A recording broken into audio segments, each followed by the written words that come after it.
সাংগঠনিক বৈঠকে অভিষেক বন্দ্যোপাধ্যায় দলের জনপ্রতিনিধিদের নিয়েই হবে সেই বৈঠক। আরো ডিটেল জানাবো আপনাদের। আবির রয়েছে আমার সঙ্গে। আবির, দেখো, আগামী 8ই আগস্ট বিকেল 4টের সময় এই বৈঠক ডাকা হয়েছে। আমরা জানি যে এর আগে মার্চ মাসে এই ধরনের একটি সাংগঠনিক বৈঠক তিনি করেছিলেন। এবারের বৈঠক অত্যন্ত গুরুত্বপূর্ণ হতে চলেছে বলে তৃণমূল সূত্রে খবর।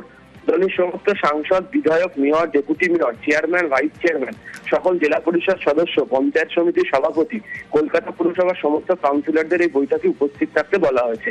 এছাড়া বিভিন্ন যে সংগঠন যারা দায়িত্বে রয়েছেন তারা ওই বৈঠকে থাকবেন। মনে করা হচ্ছে যে ভোটার তালিকায় নজরদারির পাশাপাশি বিভিন্ন রাজ্যে যেভাবে বাংলাভাষীদের উপর যে ধরনের অত্যাচারের অভিযোগ বারবার ধরে শাসক দল তৃণমূল কংগ্রেস নিয়ে আসছে তা নিয়ে এই বৈঠকটি হবে এবং সেই বৈঠক থেকে কোনোটি কর্মসূচি ঘোষণা হতে পারে। আমরা জানি যে ইতিমধ্যে 21শে জুলাইয়ের মঞ্চ থেকে বেশ কিছু কর্মসূচির কথা ঘোষণা করা হয়েছে এবং 21শে জুলাইয়ের মঞ্চ থেকে ঘোষণা করার পর ইতিমধ্যেই গত 27 তারিখ থেকে তৃণমূল কংগ্রেসের তরফ থেকে ভাষা আন্দোলন কর্মসূচি শুরু হয়েছে। সাম্প্রতিক সময়ে যে ঘটনাগুলি ঘটছিল সেগুলোকে শুধুমাত্র পশ্চিমবঙ্গের ক্ষেত্রে নয়, দিল্লিতেও এই কেন্দ্রিক বেশ কিছু আন্দোলন তৈরি হতে পারে। এছাড়া বিভিন্ন ব্লক ভিত্তিক বিভিন্ন ধরনের কর্মসূচি গ্রহণ করে কিভাবে নির্বাচন পর্যন্ত তৃণমূল কংগ্রেসের নেতৃত্ব এবং জনপ্রতিনিধিরা কাজ করবেন সেই বিষয় নিয়ে বার্তায় ভার্চুয়াল বৈঠক থেকে অভিষেক বন্দ্যোপাধ্যায় রাখবেন, এমনটাই তৃণমূল সূত্রে খবর। বেশ।